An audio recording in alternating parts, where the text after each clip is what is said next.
संविधान की रक्षा के लिए वेस्ट बंगाल में जो हिंसक प्रदर्शन हो रहा है वो हिंसा बंद हो, पीड़ितों को न्याय मिले और वेस्ट बंगाल में राष्ट्रपति शासन लगाने की मांग को लेकर के आज हमने भीषण प्रतिज्ञा किया है। यदि 24 मई तक हमारी बात नहीं मानी गई तो 25 मई को इसी चिता में यहीं बैठ करके और मैं आत्मदाह करूंगा। आज सभी देशवासियों के सामने मैं चिता लगा करके और अपने राष्ट्र की रक्षा के लिए, देशवासियों की रक्षा के लिए, संविधान की रक्षा के लिए, इंसानियत और मानवता की रक्षा के लिए आज मैंने ये भीष्म प्रतिज्ञा लिया है।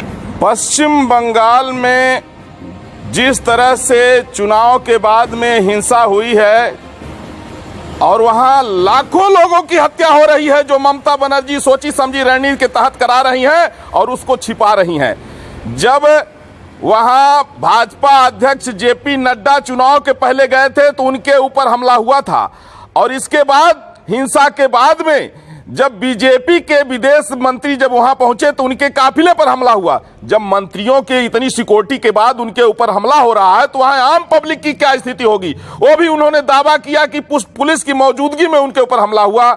यह निश्चित रूप से जिस तरह से कलकत्ता किलिंग हुई थी और 16 अगस्त 1946 में जिस तरह से जो है तो कलकत्ता किलिंग हुई थी, डायरेक्ट एक्शन डे जिसका नाम दिया गया था, आज उसी तरह से वही हालात वेस्ट बंगाल में पैदा हो गया है। इसलिए मैं वहां वेस्ट बंगाल में राष्ट्रपति शासन लगाए जाने की मांग करता हूं। मैं जगत गुरु परमहंस आचार्य पीठ तपस्वी छावनी राम घाट अयोध्या से आज मैं शपथ लेते हुए मैंने ये चिता लगाया है कि यदि वेस्ट बंगाल में 24 मई तक राष्ट्रपति शासन नहीं लगाया गया तो संविधान की रक्षा के लिए, इंसानियत की रक्षा के लिए, मैं धर्माचार्य होने के नाते मैं ये तो कानून को हाथ में नहीं ले सकता हूं। मैं ये नहीं कह सकता हूं कि देशवासियों तुम शस्त्र उठा करके और रोहिंग्या मुसलमानों को, घुसपैठियों को मौत के घाट उतार दो, क्योंकि संविधान सर्वोपरि है। इसलिए मैं आदरणीय प्रधानमंत्री नरेंद्र मोदी जी से उम्मीद करता हूं कि वेस्ट बंगाल में राष्ट्रपति शासन लगाया जाए, पीड़ितों को न्याय मिले,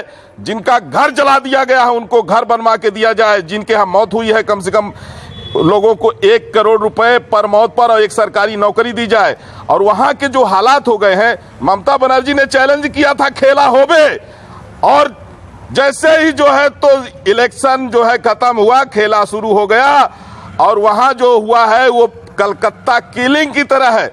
जैसे देश के पार्टीशन के समय में कलकत्ता में एक तरफ से नरसंहार हुआ था जिसका डायरेक्ट एक्शन डे नाम दिया गया था, आज वही हालात वेस्ट बंगाल में है। और अगर इस पर मोदी जी एक्शन नहीं लिए तो फिर जिस तरह से जो है देश का पार्टीशन उस समय हुआ था वही हालात वेस्ट बंगाल में लोगों ने पैदा कर दिया है। मैं उम्मीद करता हूं कि जो रोहिंग्या मुसलमानों को, घुसपैठियों की नेशनलिटी समाप्त करके देश से बाहर किया जाएगा। और अगर ऐसा नहीं होता है तो फिर 25 मई को मेरा मरना निश्चित है, क्योंकि अगर संविधान की धज्जियां उड़ेंगी अपने सामने तो मैं देशभक्त हूं, मैं निर्दोषों को मरते नहीं देख सकता हूं। इसलिए मैं अपने आप को ही चिता में जला करके स्वाहा कर दूंगा।